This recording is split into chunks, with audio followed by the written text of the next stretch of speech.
All right, it's time to begin. Welcome, everyone. We have changed our format and our return to the building for Wednesday nights. I don't know how long our new format will be the case, but for the time being, because we've got young people who are going down into classes, we don't want everybody just crowding up in here and then moving. So, plus the distancing that we're trying to practice. So, we will not begin on Wednesday evening with an invitation and devotional. We will begin with the class, and then at the end of class, if I can remember to do this, I'm certainly going to announce before we have our prayer that if you are here and need to meet with the elders or talk to the elders or somebody about whatever you need prayers in your life, or you want to study or want to become a Christian even tonight, then that obviously will be available. But we won't have a traditional song service and invitation in that regard. So we'll just do that at the end of class. We're glad everybody's here. Appreciate everybody kind of spreading out, distancing. We're going to make some arrangements. If you were here Sunday, you know we were pretty tight in here Sunday. We're going to try to make some arrangements after services tonight to get some chairs where we can have more seating yet more spread out. And that hopefully we have a plan. Hopefully it'll work. So plan to be here Sunday morning at 10 o'clock for worship, and we're hoping to gain as many as 40, maybe 45 more seats. Wasn't that the guess? 40 to 45 seats or so with this new kind of arrangement. So plan to be here Sunday for that. Let me run through our prayer list, and then Jim and Vinny will lead us in prayer, and then we will get into our class. If you want to go ahead and be turning there, we're in Leviticus chapter 16 tonight.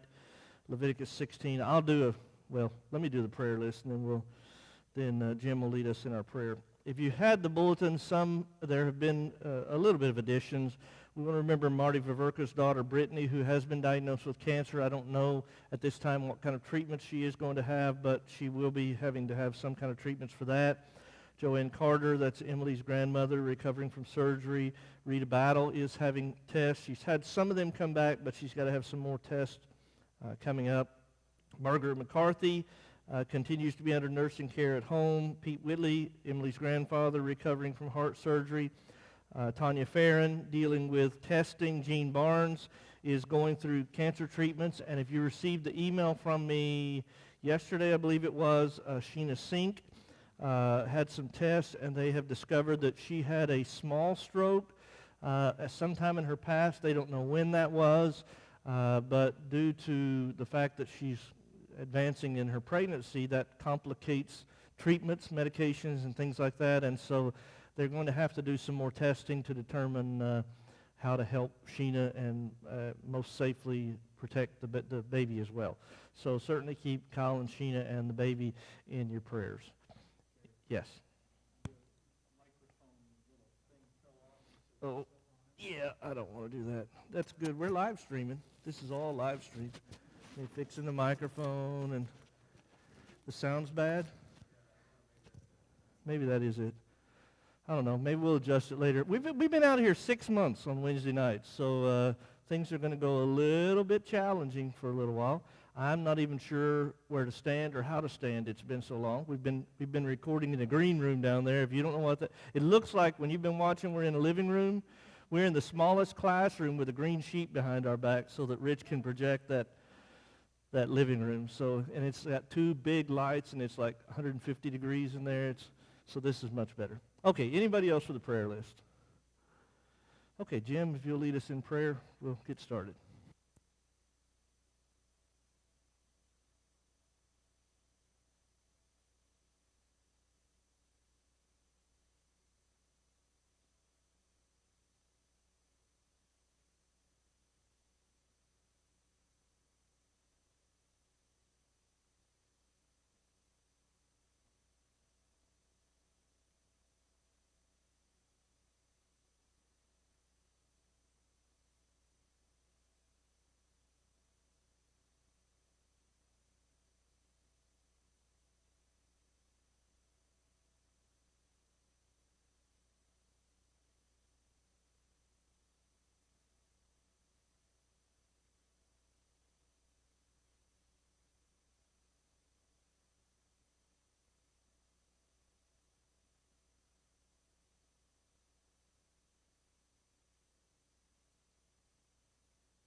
Okay, Leviticus chapter 16. Now, I have printed out some sheets that are schedules.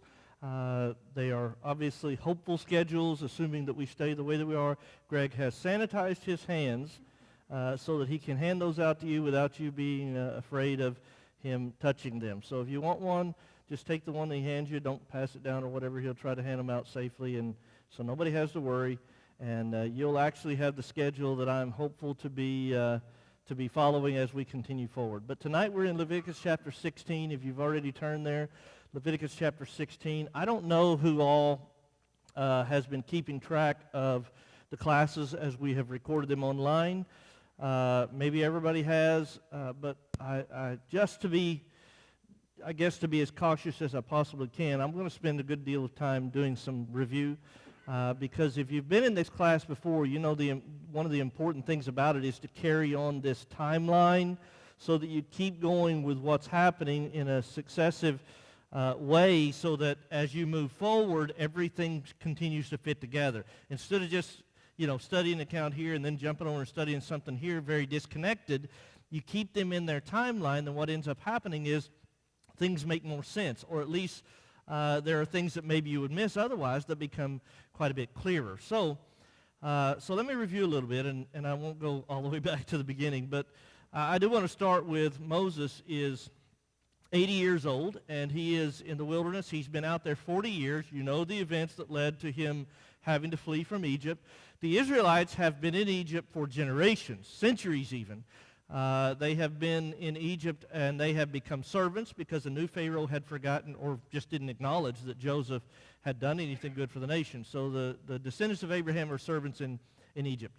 Moses, at 80 years old, faces a bush that is burning but not being consumed, and that's where he meets with God, right? And God says to him, take off your shoes, you're on holy ground, which, as you've heard me point out many, many times, there was nothing different about this bush, nothing different about this dirt, nothing even different about this fire than the rest of what was around, except for the fact that God was here. So this conversation occurs with God where he tells Moses, I have heard of what's happening to my people in Egypt. I have heard of their cries. And so it's time. It's time for me to fulfill the promise that I made to Abraham, to Isaac, and to Jacob, and bring them out of this captivity. So, you know the events. There was a discussion. He wasn't ready. He didn't feel qualified, whatever. But God sent him back. And so through a sequence of plagues, 10 of them to be exact, finally Pharaoh does let Israel go. That culmination of the plagues being the death of the firstborn. And you remember something happened with Israel on that night. They had been given instructions, right? And those instructions had to do with this lamb and putting the blood on the doorpost, right? And being inside the house, and the food that they had inside, and the way that they were dressed inside, and who was inside. Don't leave anything left over till morning, all that kind of stuff. And also, just before that event, they had gone to their neighbors and talked with their neighbors, and their neighbors all throughout Egypt had been giving them wealth, right? Okay, so on that night, whenever death comes into Egypt, in this 10th plague, nobody in the descendants of Abraham dies, because they did what God told them to do. And so it's that night that they begin this journey, and they go out into the wilderness. And over the course of just a few months, they're kind of going the wrong direction, and they're not going the path to Canaan. They're going the wrong route, and then they're circling around, and then they end up trapped by the sea, and at that point they can't go right, and they can't go left, and they can't back up because now Pharaoh has changed his mind, and he's brought his army, and they are trapped at the sea. And so God parts the sea, showing them his power, showing them that he is the one that's doing this, showing them that he's going to get them as far as he has told them he will, to try to develop their faith, and they walk across on dry ground. When they get to the other side, do you remember what happened? It wasn't just about them crossing. It was that God was getting Egypt off of them, right? So he gets to the other side. They turn around. God brings the water together, and the Egyptian army is destroyed. Now, as we've continued forward, they're very quickly, within just a few months, 3.5 months or so, they make it back to Sinai, which is where God met Moses in the burning bush, right? And he told him, go get them, and I'll bring you right back here. So they come back there, and the point of being here is that God is, he told Jacob, you remember when Jacob found out Joseph was in Egypt, and he started to go down to Egypt, and he stopped before he left the area of Canaan, and God said, don't be afraid to go down there, because I'm going to take care of you and bring the nation back, and I'm going to make your descendants a nation. Well, that requires a law. You have to have a law to be a nation. And so at Mount Sinai, God is making them a nation, and he's giving them a law. And there's a sequence of events that also is involved with that. In Exodus chapter 20, we have what we commonly refer to as the Ten Commandments. If you've been watching the classes, you know that Rich and I have been referring to those as pillars, because they're not the law, but they are kind of categories. They are pillars on which the law is built. And so you have categories like, you know, you have no other gods before me, and then you get the law expanding on what does that mean. You know, don't practice idolatry, worship me in this way, do this, don't do that. That kind of thing that's built on those pillars. But the Ten Commandments originally in Exodus chapter 20 are stated to everybody. God is stating this before the people, and right after that the people are so afraid because of the mountain and because of God that they turn to Moses and they say, you talk to us, you go talk to God, and then you come talk to us because we're too afraid to talk to him. And so at that point Moses is called up on the mountain by God, and he goes up and the people remain in the valley. Now it's on the mountain where he gets the tablets, but it's also where he gets the explanation of all of these laws, or the expounding upon all of these laws. And so he's up there for a significant amount of time, and toward the end of it, God says to him, now it's time for you to get off the mountain. And this is a test. This is a test for Moses. God knows what's going on down there. So he says, you got to get off the mountain. I'm going to kill them all because they're already down there sinning against me. They've already turned against me. And Moses passes the test. He said, no, let me take care of this. Let me intervene. Let me help. Don't destroy them. Don't start over. I want to lead them, and I don't. If you've got to do it all over again, don't use me, is basically what he says. And he doesn't really know what's happening down there, does he? So as he's coming down the mountain, he hears the noise of the camp, and he gets down there, and there's that golden calf. And the golden calf, and he's so angry that he breaks the tablets that God gave him. Given to him by God, he breaks them, throws them down in his anger. And, of course, several people die that day because of that sin. They tried to excuse it. Aaron tried to excuse it, even though the text tells us that what he did is he took jewelry from people and he fashioned it with tools to make this calf. What he told Moses was, look, I just threw it into the fire and out popped this calf. As somehow God did it. That's what he's saying. God did it. But God didn't do it, right? So then Moses had to go back up on the mountain and get these tablets again. And then he's got to explain it to all the people. And that's where the rest of Exodus is, and a significant part of the book of Leviticus as well, though it focuses more on the tribe of Levi, the Levitical priesthood. But there are so many things, and I certainly can't even summarize them. But let me just kind of skim over a little bit of it. There was a priesthood. They were from the descendants of Levi. They're called the Levites. But even in the priesthood, there's a smaller section that is the descendants of Aaron. And Aaron is the first high priest chosen by God, and his descendants will carry on that high priesthood throughout this remaining time. But the rest of those of the tribe of Levi, they also have jobs to do with the priesthood, with the worship. They just don't have that specific role. And we'll get into some of that even next week. But then you've got all the rest of these tribes that are spread out that still have responsibility before God. But specifically, we get the identification of the priesthood in Exodus and Leviticus as to they had to dress a certain way, right? There were certain pieces of clothing, garments they had to wear, a hat, had to have a name tag, not a name tag, but plate on it that said, you know, holiness to God. He had the stones on his shoulders. He carried the people, the names of the people on his shoulders when he went into the tabernacle to worship God. He had the breastplate with each one of the tribes represented so that they were on his heart, right? All these things signified something that had to do with taking the people to God. And then there was the tabernacle itself and the elements of that tabernacle, such as the types of skins and threads that were used to build it, and the design of it, and the articles, the Ark of the Covenant that was in the most holy place, and the altar of incense that was right in front of that curtain that separated the two, right? And then the lampstand and the table of showbread, and you get outside and you had an altar, and you had basins, and all of these items that were necessary for worship, and then you had kind of a fence that separated even the courtyard from the people. And so much detail was given about how to build this. And even God had blessed certain people with the talent to do it. And not only the talent to make it, but the talent to teach other people how to do it. And so all of these details are given in such a way that we have to be impressed, as were they, with the fact that when you're talking about worship, God has never been vague. You know, when it comes to the Christian life, living this life out there in the world, listen, if God were to be so detailed as to deal with every single specific thing that you would have to deal with in life, every Bible would have to be individual, right? And then it would still be too big for us to carry even, right? And then study. So it would be amazingly challenging. And the way he's written it, though, is there are principles. There are directions in life. And what that does is, at times, that leaves you in a realm where you have to make decisions as to gray areas, you might call them, or even opinions. I talked about those Sunday, how to deal with opinions and things like that. So there are areas where you have to apply principles. But when it comes to worship, it's never like that. From the very beginning, it is specific. It is detailed all throughout time, including today. And that's where we get into this big discussion. And I'm not going to go into this tonight, but you know, the big discussion about why can't we change this and why can't we do this, and God didn't say not to do that. And the problem's not what God didn't say not to do. The problem is what God said to do. And he has always specifically told us what he wants. And when we don't offer what he wants, there are consequences.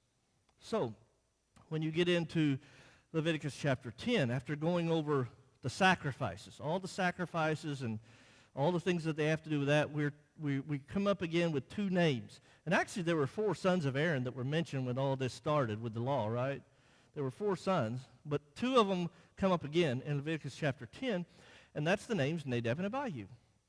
And these 2 sons evidently, and this has been going on. I mean, the priesthood activities were daily activities, especially like the showbread and the incense.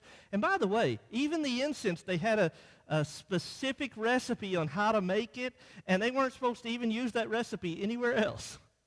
It was just for this incense. And the fire had to be used from the altar. So they would take that fire in. But we got Nadab and Abihu, who have been carrying out the activities of the priesthood on a daily basis for some time now. And then and all of a sudden in Leviticus chapter 10, you summarize based on what happens after the fact that these guys are inebriated. They've been drinking.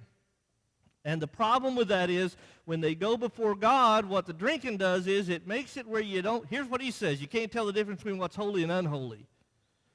And specifically what they could not tell the difference in was the fire. And that's easy to understand because if you got a match and you got a lighter and you strike both of them, is the fire the same? It is, isn't it? You couldn't, if you all you had is the picture of the flame, and I had 2 pictures up here, and one of them was the fire of a match, and the other one was a fire of a lighter. Would you be able to, just by looking at that flame, tell the difference? No. No.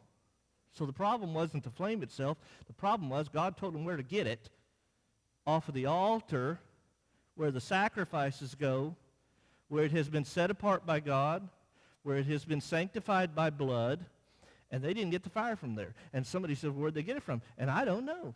And the truth is, it doesn't matter, because anywhere other than where God said for it to come from was unholy.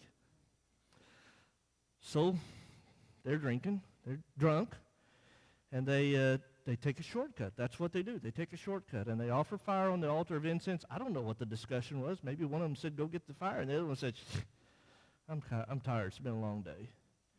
And let's just use this. And there was fire available, wasn't there? And there's a lampstand right next to them, right? They die. They die. Who else was in there with them? Do you know? Nobody else was in there with them. When the priests went in to do their jobs, people didn't go in there with them. That was when they were going in there to meet God. To meet God. So they die in there without anybody even being there. And of course, Aaron's now lost his son. 2 other sons, our priests, have lost brothers. And so God takes that opportunity to say to them, look, you have a responsibility to bring these people to me, and it's got to be the way I tell you to do it. Now that takes us to where we are in Leviticus 16.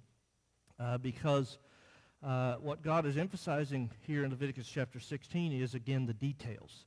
And in fact, in Leviticus 16, he's going to deal with the Day of Atonement. Now, you've heard me say this before. If you watched the classes recently, you've heard me say it recently.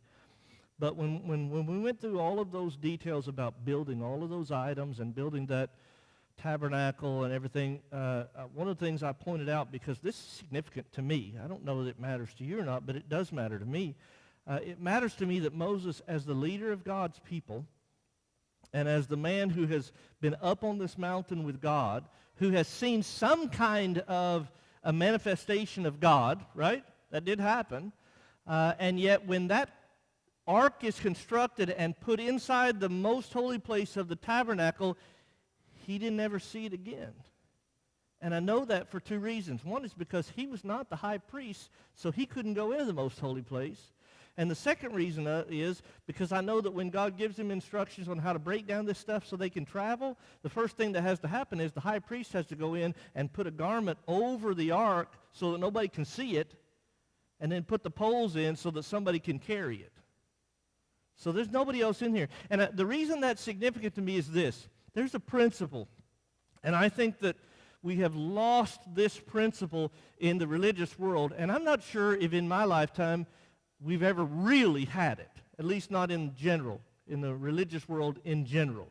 And this is the principle that I'm talking about. Worship has never been about man. It's never been about man. Worship has always been about God. So when the priest went into even the holy place to burn the incense or the bread or the candles or whatever, tend to that, nobody goes with him. And then to go into the most holy place, which was even more restricted, there was only one person that could do that. All of the priesthood, they couldn't go in that room. One person could, the high priest, and he could only do it on one day. And everything about that day had to be different than every other day. And that's the day we're reading about in Leviticus chapter 16. So, let's start in, it's called the Day of Atonement, by the way. Let's start in Leviticus 16, and I'm not going to talk a lot. Every time I say that, I talk more than usual, so I'm going to read, and then we'll comment a little bit about it. Leviticus 16, beginning in verse 1. Now the Lord spoke to Moses after the death of the two sons of Aaron when they offered profane fire before the Lord and died. So you see our setting, right? Our context, we're keeping going with the timeline. And the Lord said to Moses, tell Aaron your brother not to come at simply any time into the holy place inside the veil before the mercy seat, which is on the ark, lest he die, for I will appear in the cloud above the mercy seat. Now think about what God has just said there. Would you... If the nation is facing some kind of challenge as the high priest, wouldn't you want to know what God wants to do? And so, wouldn't it be easy to rationalize in your mind that the place where God meets us is on the mercy seat, or maybe something went wrong and you need to turn to God to try to find help? You know, God meets us on the mercy seat. Wouldn't it be tempting to, let's go find God. I'm going into I know he said to come on this day, but I'm going on this day. Wouldn't that seem something you would try to justify? We try to make God do what we want. I mean, think about a future event. We're not anywhere close to it yet, but isn't there a time in the future where they actually lose the Ark of the Covenant to the Philistines? Do you remember why? Because they went to battle, God wasn't with them, and they lost. So they went home and said, if God won't go with us, we'll make him go with us. And they carried the ark out there thinking they were making God go with them, and they lost again, and they lost the ark. So you can see how it would be tempting to, and even to rationalize how I'm going to go talk, I'm going to meet God. I'm the high priest. I'm going to go meet God. So the first thing God says to Aaron is, look, this place where I am, you only come see me when I tell you you're going to come see me. And that's only on the Day of Atonement. Don't come in here any other time. All right, keep reading. Thus Aaron shall come into the holy place with the blood of a young bull as a sin offering and of a ram as a burnt offering. He shall put the holy linen tunic and the linen trousers on his body. He shall be girded with the linen sash, and with the linen turban he shall be attired. These are holy garments. Therefore he shall wash his body in water and put them on. And he shall take from the congregation of the children of Israel 2 kids of the goats as a sin offering and 1 ram as a burnt offering. So again, I'm not going to get into great detail, but we went over those when God was talking about what those garments were looking like, how to make them, how to wear them, what the purpose of them was. And so Aaron, not only can you only go in here one day of the year, but you have to be prepared for it to go in here. You have to do it the way that I tell you to do. You cannot approach God any old way you want to approach him. Keep going. Oh, and there's some animals we just read about, so let's see what happens with them. Aaron shall offer the bull as a sin offering, which is for himself, and make atonement for himself and for his house. Okay? Something significant about that for me is that when you get over to the book of Hebrews in the New Testament, and this is one of the reasons we're doing this chronological study, because things make more sense in the New Testament after this. You get to the book of Hebrews, and this is a book about things better. They were dealing with the challenge of trying to kind of hang on to a little bit of the old law. And so the argument in the book of Hebrews repeatedly is, why would you go back to that when what you have is so much better? And one of the arguments being made in the book is the priesthood. The priesthood under the new covenant is better because our high priest does not have to sacrifice for himself. So think about that. Before Aaron, as the high priest, can ever take the people to God, he has to sacrifice for himself. Why? He's no different than the rest of them, is he? His descendants, his lineage is different, but wasn't his, however far back his ancestor, wasn't his ancestor the brother of the other ancestors for the other tribes? And when we went through their lives of Jacob's sons and what was happening, did we find them to be really exceptional people? Or did they also struggle too? Including Levi. We had specific events highlighted about Levi himself, right? Remember that? And so we get down to this place, and we recognize that Aaron may have been selected to be the high priest, but that's not because he's perfect.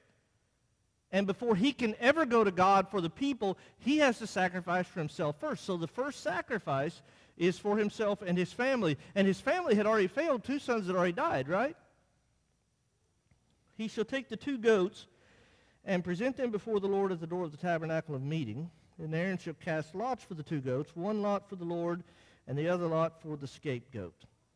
And Aaron shall bring the goat on which the Lord's lot fell and offer it as a sin offering, but the goat on which the lot fell to be the scapegoat shall be presented alive before the Lord to make atonement upon it, and to let it go as the scapegoat into the wilderness. Now, again, if you were a part of our studies as we went through this, in the recordings, we talked about the sacrifices, and some of them they had to wave a certain way, and some of them they sacrificed one way, some another way, and some they would eat some part of, and some they would burn all of it, and some they'd burn some of it and take it outside the camp. And remember, and they always had to bring a live sacrifice, right?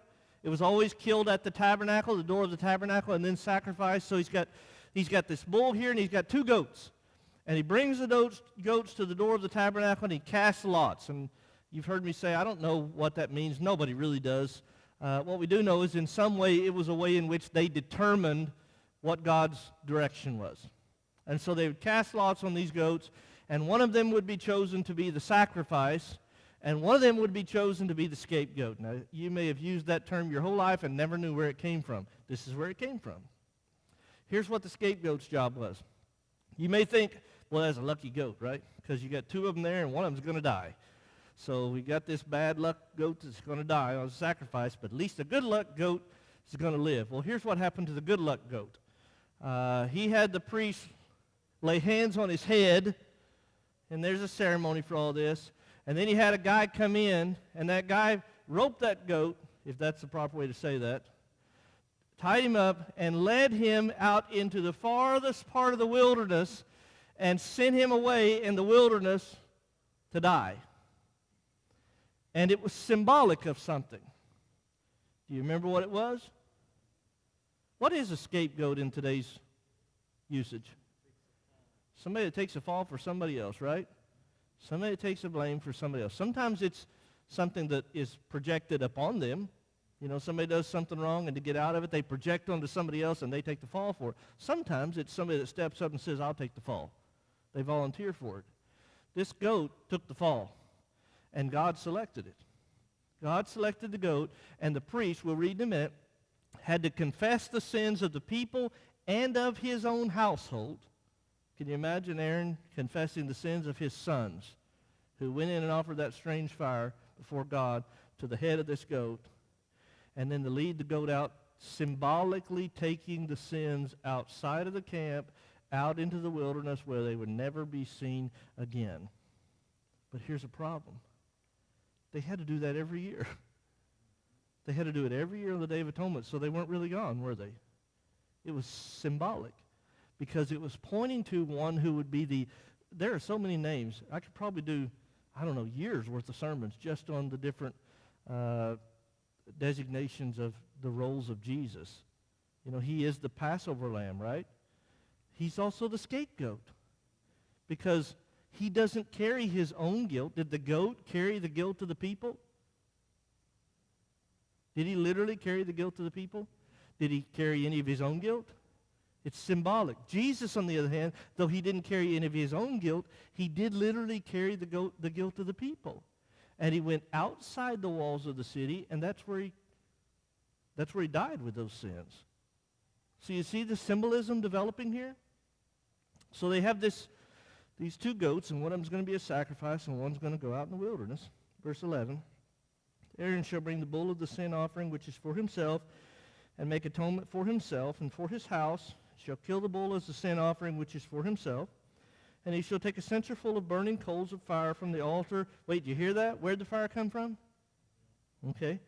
Burning coals of fire from the altar before the Lord with his hands full of sweet incense, beaten fine, and bring it inside the veil. He shall put the incense on the fire before the Lord, that the cloud of incense may cover the mercy seat that is on the testimony, lest he die. Now, he knows what that means because his sons did it wrong and they died, right? He shall take some of the blood of the bull and sprinkle it with his finger on the mercy seat on the east side, and before the mercy seat he shall sprinkle some of the blood with his finger 7 times. Then he shall kill the goat of the sin offering, which is for the people. So see, now he can sacrifice for the people. Now that his sins have been sacrificed before God, now that his sacrifice has had blood on the altar and the incense is burning with the fire from the altar going before God, which, by the way, as you continue through the Bible, you find that incense is symbolic of prayer. It's prayer. In fact, even at the end, when you get to the book of Revelation, you have the 7th seal open, and there's silence in heaven, and the reason that silence is there is because the prayers of the saints are coming up before God. There's fire from the altar that is bringing up this smoke before God's throne. And that's where it comes from. So this setup here, this establishment has to do with approaching God in prayer. And so he sacrificed for himself, and now he can sacrifice for the people. Verse 16.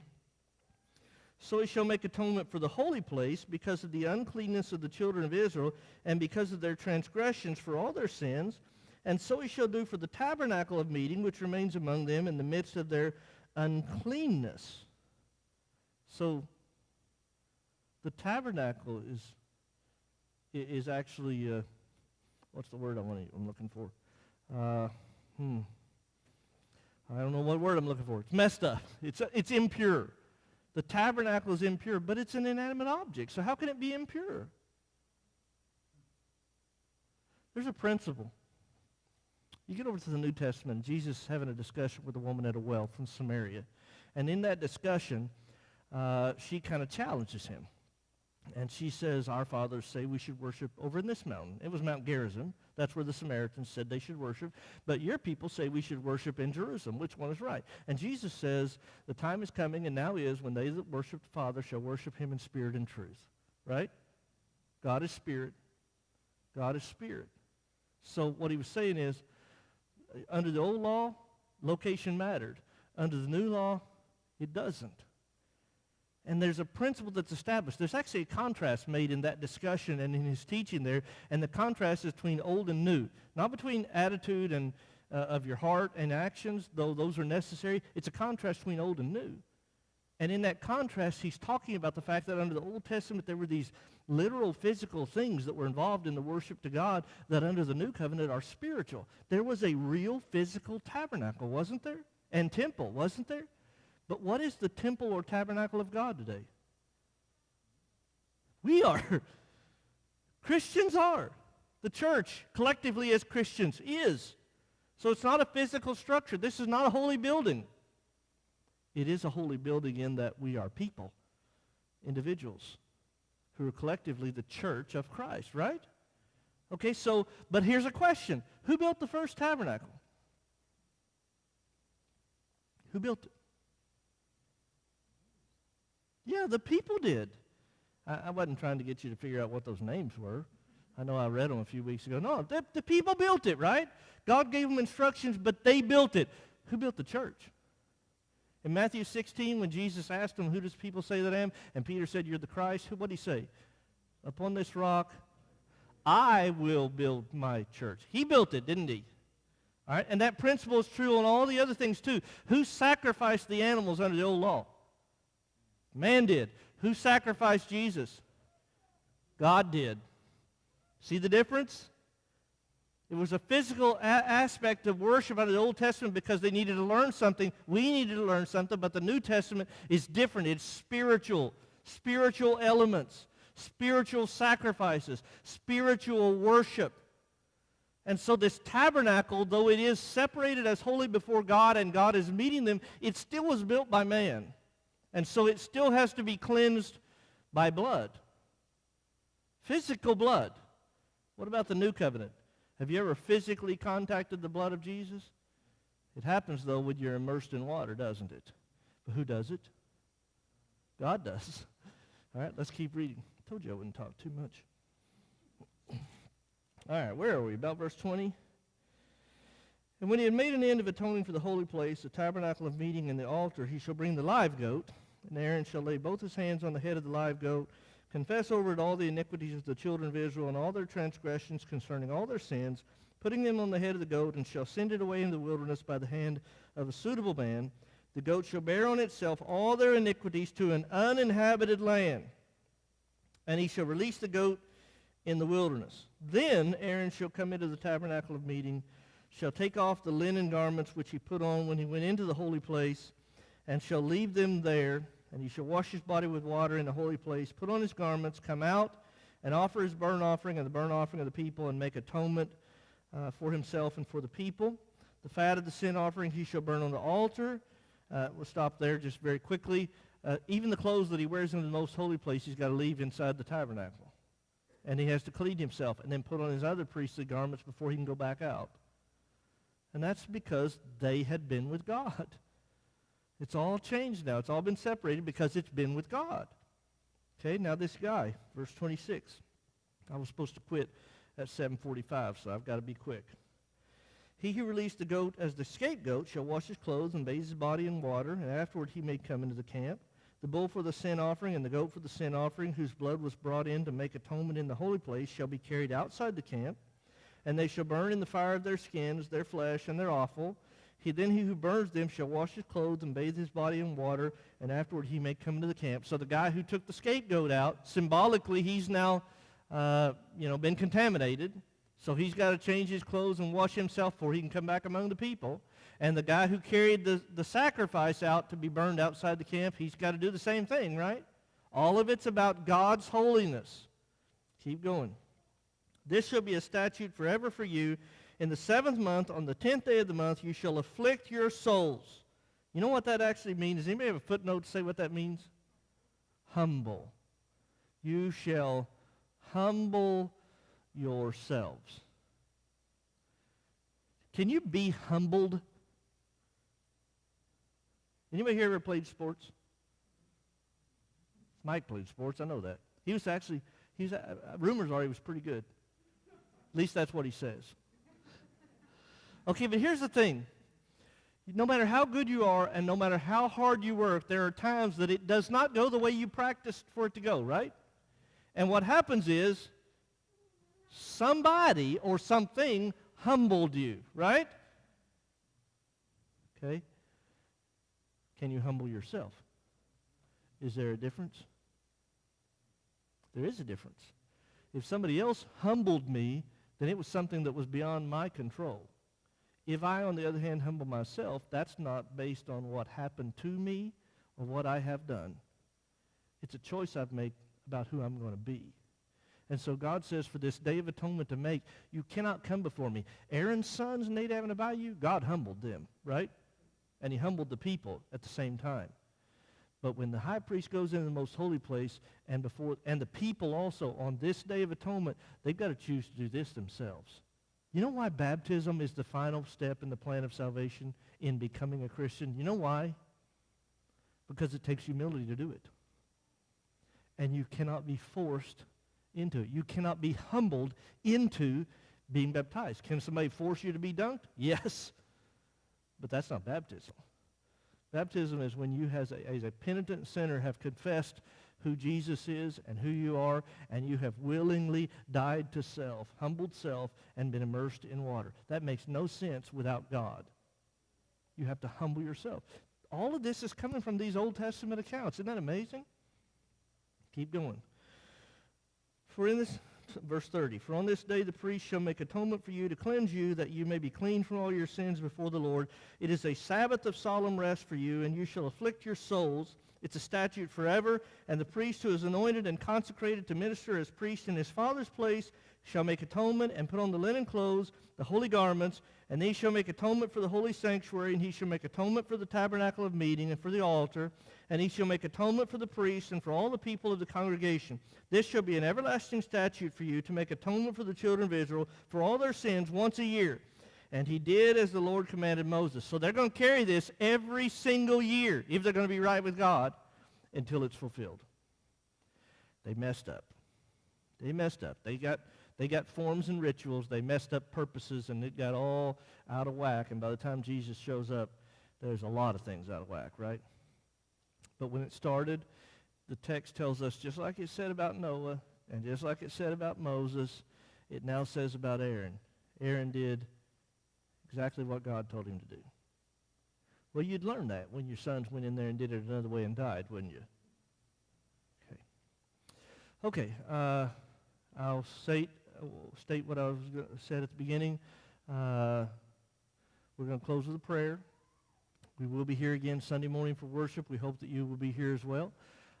If you have a need tonight, you want to meet with the elders, you want to talk to us, you want to pray with us, or us to pray with you, if you're in need, just hang around, come talk to us. We're going to need some help, maybe a little bit of help to arrange some chairs. Jim, are you going to volunteer to kind of coordinate some of that? So Jim will be here to help with that too, and that way if the elders have somebody to talk to, we can. Otherwise, we'll be moving chairs. So try not to stay in the room after the prayer if you can make your way out unless you're going to help. Okay, let's close with the prayer. Father, we are so thankful for the privilege of being back here again together to study your word tonight as a family. We are so thankful for this family, and we're so thankful for the encouragement and strength that we get from each other. We're so thankful that you have blessed us to see this day where we can be back studying your word here. Help us, Father, to take these lessons that we learn, to apply them to our lives so that we can be stronger, so that we can better honor you, so that we can grow into the people that you desire for us to be. Forgive us where we fail you. In Christ's name, amen.